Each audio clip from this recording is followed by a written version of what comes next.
August నెల వచ్చిందంటే చాలు మా ఇంట్లో అసలు పండుగనే అనమాట. నెల మొత్తం పండుగలు అన్నట్టుగానే ఉంటుంది. ఆల్రెడీ ఆగస్ట్ అంటేనే మనకు వరలక్ష్మి వ్రతం అని చెప్పేసి 15 ఆగస్టు ఇలా మొత్తము రాఖీ పండుగ ఇవన్నీ కూడా ఉండడంతో పాటుగా మా ఇద్దరు పిల్లల బర్త్డేలు కూడా ఆగస్టులోనే ఉంటుంది అనమాట. ఒకరిది ఫస్ట్ మా బాబుది, నెక్స్ట్ డేనే వెంటనే మా పాపది అనేది ఉంటుంది. తర్వాత ఒక 5 days తర్వాత నా బర్త్డే. ఇలా ఆగస్టు మొత్తం నెలంతా కూడా మా ఇంట్లో పండుగ వాతావరణం అనేది ఉంటుందండి.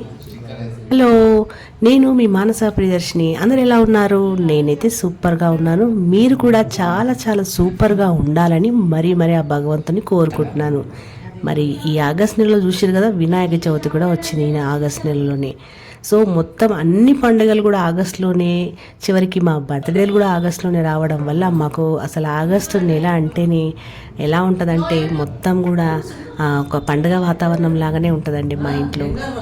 అందరి బర్త్డేలు ఒకటే నెలలో రావడము వండర్గా అనిపించవచ్చు, కానీ అందరి బర్త్డేలు ఒకటే నెలలో రావడం వల్ల ఏమవుతుందంటే మళ్ళీ ఆగస్టు వరకు ఎదురు చూడాల్సిన పరిస్థితి వస్తుంది అనమాట. మా వారితో వచ్చేసి మే నెలలో ఉంటుంది బర్త్డే. కనీసం ఒకరి బర్త్డే ఒక నెలలో వచ్చి ఒక 2 నెలల గ్యాప్ ఇచ్చి ఇంకొకరి బర్త్డే వచ్చి ఉంటే కూడా చాలా బాగా ఉంటుంది. అరే ఆ అడుగడుగున మనకు పండుగల మాదిరిగా అనిపిస్తుంది. అందరివి ఒకేసారి వచ్చేసరికి అందరికీ బట్టలు కొనాలి, అలాగే బర్త్డేకి సంబంధించిన కొన్ని ఖర్చులు ఉంటాయి, అవన్నీ కూడా చేసుకోవాలంటే కొంచెం ఇబ్బందిగా అనిపిస్తుంది.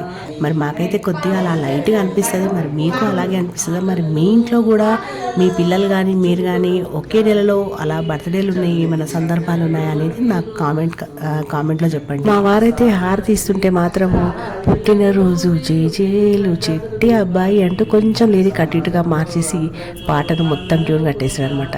దానికి తోడుగా అయ్యా మా పాప అక్కడ వేస్తుంది, చూసారు కదా. సో ఇదండి మా వీడియో. మరి ఎలా ఉంది? మా పిల్లల బర్త్డేకి విషెస్ తెలుపుతూ ప్లీజ్ కామెంట్ చేయండి, వాళ్ళకి బ్లెస్సింగ్స్ ఇవ్వండి.